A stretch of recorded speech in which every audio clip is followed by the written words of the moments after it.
En direct depuis la Corse. Quelles sont les dernières informations concernant cette jeune femme, voilà, cette jeune femme de 19 ans tuée par balle? Elle était au volant de son véhicule. Visiblement, ce n'est pas elle qui était visée, Christina.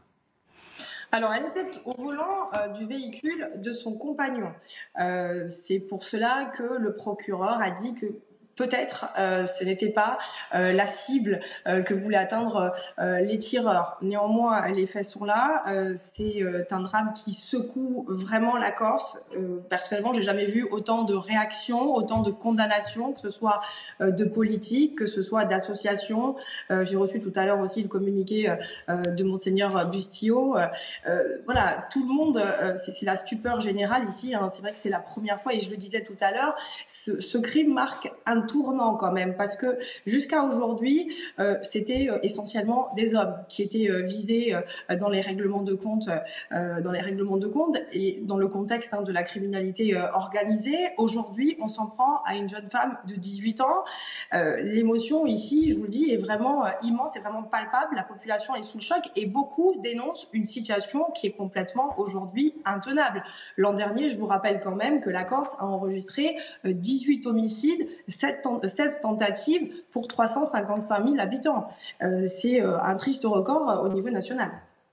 Effectivement, je reprends vos mots, c'est un tournant parce qu'effectivement, c'est du jamais vu. Ce qui se passe souvent, c'était, je parle sous votre contrôle, mais Christina, mais c'était des hommes qui étaient visés, pas forcément des femmes. Et puis surtout, j'aime pas ce terme-là, mais c'est pas des victimes par erreur. On l'a lu ce matin, effectivement, ce terme par erreur. Il n'est pas forcément approprié à mon goût, mais effectivement, si on suit les paroles du procureur de Bastia, cette jeune femme n'était pas visée par ces tirs. Alors, il l'a dit aussi, rien n'est exclu pour le moment. Mais moi, il y a une question qui me taraude quand même, en tant que maman et en tant aussi que Corse, depuis samedi, c'est est-ce qu'on n'assisterait pas à un glissement inquiétant, comme on a pu le voir en Italie pendant longtemps, rappelez-vous, les grandes mafias italiennes, que ce soit la Cosa Nostra, que ce soit la Camorra, que ce soit la 'Ndrangheta, respectaient une règle tacite. On ne touchait pas aux familles.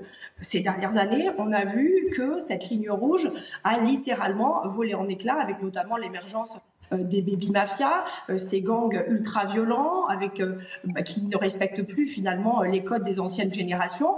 Et aujourd'hui, eh bien, les représailles s'étendent désormais aux femmes, aux enfants, aux proches. Il n'y a plus de limite. On frappe là où ça fait mal.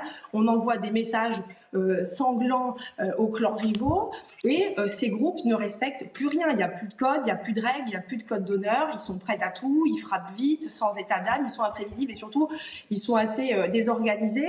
C'est ce qui fait d'eux aussi que ce soit un petit peu comme ça. La désorganisation crée aussi ces situations. Est-ce qu'on n'est pas en train de vivre ça en Corse? Parce que, je le disais, avec ce meurtre, on sort complètement du schéma classique des assassinats entre figures du grand banditisme. Alors, est-ce que c'est une simple erreur tragique, comme le disait le procureur, ou est-ce que c'est pas aussi peut-être le signe d'une évolution plus inquiétante des logiques criminelles sur l'île?